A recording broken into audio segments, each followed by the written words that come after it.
So let's talk about crazy soccer parents. We all have lots of stories about them, and this is my take on them. Because like I said, after last year's convention, I wrote an article about why crazy soccer parents are ruining it, and how we need to look at parents as the solution and not the problem. And the crazy soccer parents are the problem. They're irrational. They live vicariously through their child. They have unrealistic expectations for their children. They don't listen or hear what you're saying. You're trying to have a rational conversation with them. It is not going to happen. And there's little that can be done to help them. Just very little. In fact, there's really no hope for them. And so what we need to realize is that the crazy soccer parents actually make up about 2 to 3% of your team. There's quite possibly you have no crazy soccer parents on your team right now. What you have is a lot of stressed parents. And you have stressed parents because you haven't engaged them. But once you engage them, all of that will go away. And these crazy soccer parents, I mean, we just need to forget about them. We use them as an excuse too much.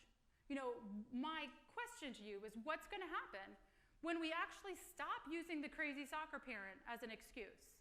And they're used as an excuse, and it becomes a problem on multiple levels. One, parents don't want to be that parent really deep because parents are so fearful of being portrayed as that crazy soccer parent that it actually stops us from advocating for our children. And as coaches, we use crazy soccer parents as an excuse. Like I said, I've heard it 50 times already this weekend. Oh, they're just ruining it. Or I don't want to deal with any parents.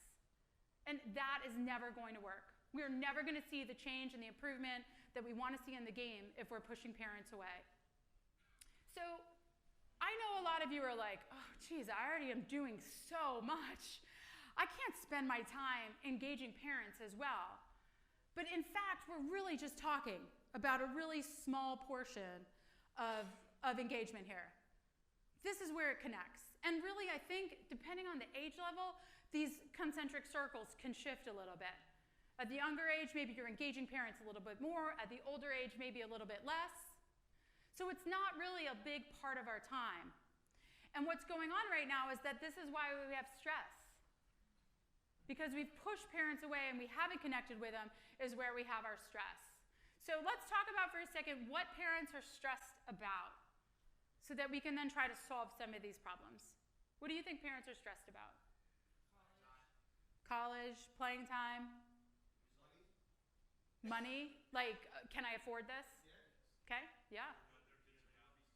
So lots of issues. I can't hear one at a time. Value. If they're getting value, yeah. Sometimes even if they like your kid, sometimes they might feel They might be stressed, like, does the coach like my kid? Yeah, I can see that. It's hard for me when the coach is screaming at my daughter. Actually, like, it does bother me on the sidelines. I know he's supporting her and she needs to hear it, but it's hard to be a parent and have somebody, even if they're being motivational, like calling your kid out. It's stressful, definitely. Yep. Results? Yeah, I mean, I think that we can try to hope to get past that. And you're right now, parents are definitely stressed about results. But they're only stressed about results because we're not engaging them and teaching them enough about the process. So once we start changing what the value is, and if a parent knew that every time they came out to practice, their child was going to learn a life lesson or be a better person or, you know, be engaged and excited and enthusiastic, if we're focusing on the really important values, then I think parents might not, I know parents won't be focusing as much on the results. I think we talked about most of these. Playing time, their child's performance. I mean, gosh, it's so hard. How many of you are parents? I mean, oh, it's so hard to watch your child underperforming. I mean, just the stress that mounts with that. Or to watch your kid and it'd be 25 minutes in the game and they haven't gotten in the game yet. Even though you know that they're number 14, 15 player on the team, it's just hard. It is really, really hard. And also, they're stressed about injuries and coming back from injuries. I find a lot of parents are stressed with completely perceived issues with the game. So they don't know the game. And so I had a parent the other day call me or email me saying, I really don't understand my daughter. She used to, spend so much time. She used to spend so much time dribbling the ball. And now she only passes the ball. I'm like, okay, like, what do you mean? And so we started engaging more. I started talking to him. And I mean, his daughter then went from playing a forward to playing a center back. I mean, well, of course things are going to change. And, you know, here's this parent that's having this stress about that. But it's really just because they don't understand the game. It's just a complete perceived issue because they don't understand the game. I think this one's really important. Unrealistic expectations for the development and for team performance. Just think that the team should be doing more, performing better.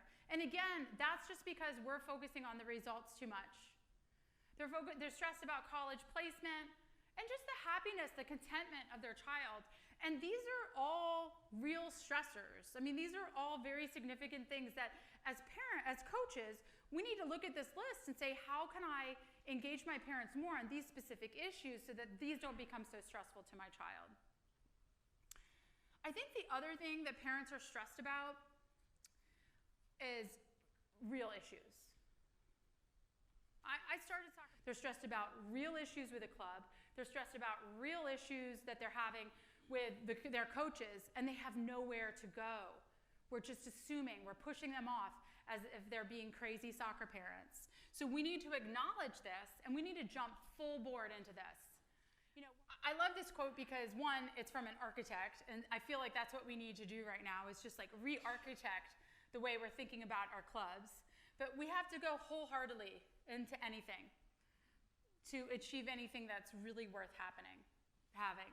And so as coaches and as clubs, we really need to buy into this concept. And we need to open the door. We need to open the door to parents. And we also need to close the door. We need to set really clear boundaries of how this is going to work. But it's essential that we put these practices in place so that we can open the door to parents so that they don't have the stress anymore. And I will propose to you that it will not take a lot of your time. It's not like all of a sudden you're going to have parents calling you every day if you ask for them to call you. If you're focusing on the values and you're focusing on the process instead of the results, when you open the door to them, they're actually not even really going to come to it very often. But it's important that at least you open the door. And this is what clubs need. So they need mission and value statements. We talked about that. You guys need a player development plan. You can't just pretend anymore. If you're going to engage parents and they're going to have more power, you're going to need to do better. We need a coaching education plan. It needs to be written, it needs to be policies. We need written policies about parent engagement, what we're willing to do. We need process for complaints and issues, systematic feedback. We do not do that enough. Even at a young level, we need to be providing systematic feedback, and we need a parent education platform. These things have to happen when we're engaging parents. And if you put these things in place, then we'll see the results that we've been talking about, the wonderful things that will happen.